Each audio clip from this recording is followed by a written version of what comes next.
The idea that civilizations progress from a primitive state to a more advanced one is a fallacy that evolutionists try to apply to history. If one abandons evolutionist nonsense and prejudice and looks at the historical references and findings with an unbiased mind, what one encounters is civilizations that used highly advanced technologies. Remains left from ancient Egypt, the Mayans, and the Sumerians indicate the branches of science such as electricity, electrochemistry, electromagnetics, metallurgy, hydrogeology, medicine, chemistry, and physics were used to a considerable extent. Electricity was efficiently generated and widely utilized in ancient Egypt. The Baghdad battery and the first arc lights were used at that time. But was electrical generation limited to these in ancient Egypt? A careful examination of Egyptian history immediately reveals the sophistication in perfect illumination. No soot has been found in the corridors of the pyramids or the tombs of the kings, because these areas were lit using electricity. Relief carvings show that the Egyptians used handheld torches powered by cable-free power sources. The arc lamp used in the lighthouse of Alexandria is further proof that electricity was used in ancient Egypt. The energy required to power the lighthouse of Alexandria for 24 hours a day could only have been supplied by a regular electrical source. The pyramids of Egypt were giant power plants generating electricity. 1.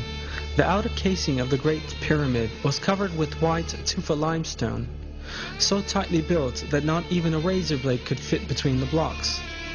The white tufa limestone does not contain magnesium and has high insulating properties.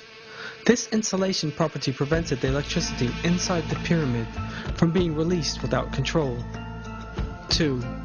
The stone blocks used inside the pyramid were made of another form of limestone, containing crystal and a small amount of metal, which allow for maximum power transmission. The shafts inside the pyramid were lined with granite. Granite is a slightly radioactive substance and permits the ionization of the air inside these shafts. When we look at an insulated electric cable, we see that conductive and insulation materials are used in the same way as in the pyramids. 3. The conductive and insulating properties of the pyramid are an example of flawless engineering. However, a source of energy is needed for electricity generation. The Giza Plateau, where the pyramids stand, is full of underground water channels. The pyramids rise above the limestone layers, the spaces between them being full of water. These special layers of rock that transmit electricity upward as they carry underground water to the surface are known as aquifers. The high volume flow of the River Nile that passes through these aquifers produces an electric current. This is known as physioelectricity.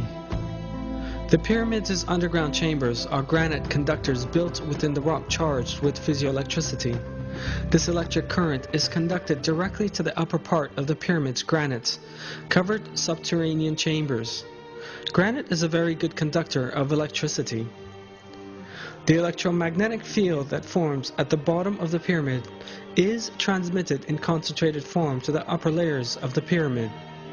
On the top of the pyramid there was a gold capstone, gold being an excellent conductor of electricity. This section is no longer there in our day.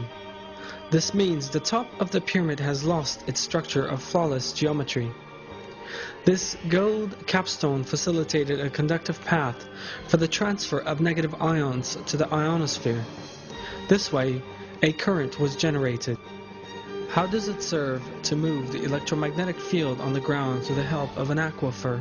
An identical form of this technology, employed in Egypt 5,000 years ago, was used by Nikola Tesla, an inventor of electric technology in the early 1900s, in a tower he constructed in the United States of America.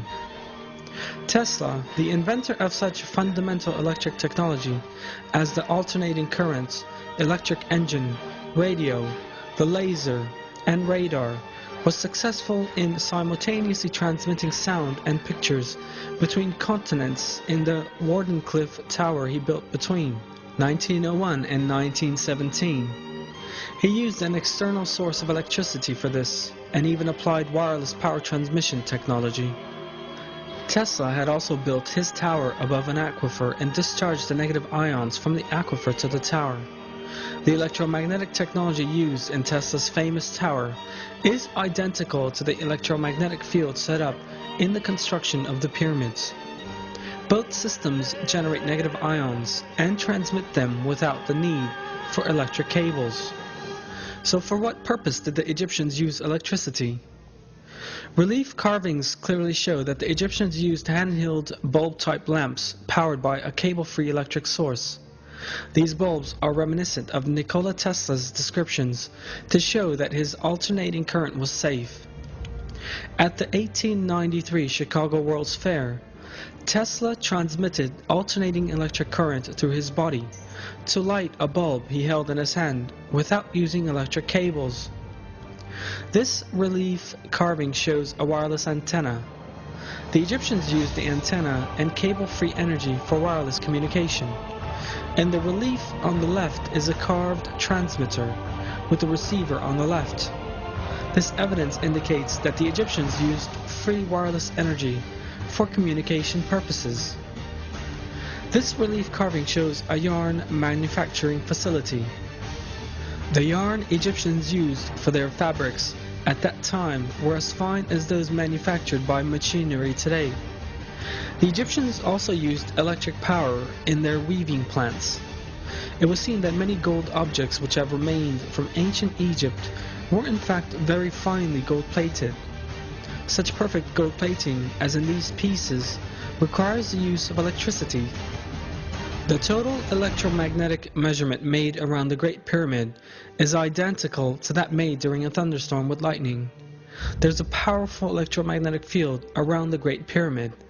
This may be observed through a simple experiment when standing at the top of the pyramid with a bottle wrapped in a damp cloth. Sparks fly away from the bottle as if one were on top of a high-voltage bobbin. The pyramids were not used as tombs. The pyramids have always been interpreted as the tombs of the pharaohs, but in fact no inscriptions of any kind appear in the corridors of the Great Pyramid. This suggests a functional building rather than a mausoleum. An empty stone chest was found on the central axis of the pyramid that archaeologists call the King's Chamber. They claimed that this contained the coffin of the pharaoh, but that since this had been stolen, it was now empty. But the examination of the dimensions of the stone chest and the special location in which it was installed reveals a different state of affairs. That point is just where the missing part of the pyramid's conductive structure and whole design suggests it should be. If a superconductive material was installed here, the pyramid could manufacture enough electricity for all of Egypt. This superconductor is thought to have been the Ark of the Covenant, which was known to have been in Egypt in ancient times, and whose dimensions are just right to fit inside the stone chest. The prophet Moses, peace be upon him, was adopted by Pharaoh, and according to historic records, was raised as an administrator because of his superior moral values, intelligence, and abilities. One of the phases in leadership training in ancient Egypt was the teaching of all the secrets of Egypt and the knowledge of energy. In addition to its other properties, there are also various references to the Ark of the Covenant serving as a capacitor, and that this was the source of Egypt's energy. The prophet Moses, peace be upon him, is known to have taken the Ark of the Covenant with him when he fled Egypt.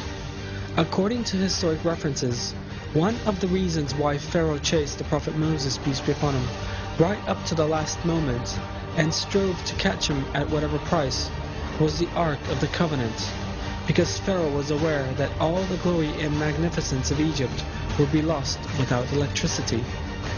Historic references also show that Egyptian civilization reached its peak during the reign of Ramses II, who lived at the same time as the prophet Moses, peace be upon him.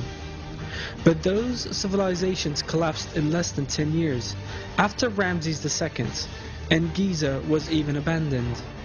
The city, once the center of civilization, remained deserted until the next dynasty settled there.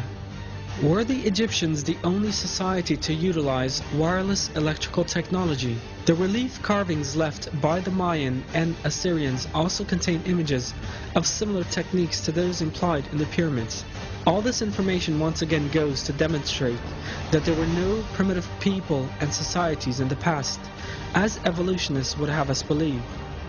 In terms of civilization, more or less developed communities have lived side by side at all times throughout history. A society that existed thousands of years ago enjoyed a far more advanced technology compared to one living in the 20th century. And this shows us that development is not part of an evolutionary process. In other words, that there is no linear advancement from a primitive level of civilization to a more developed one in history.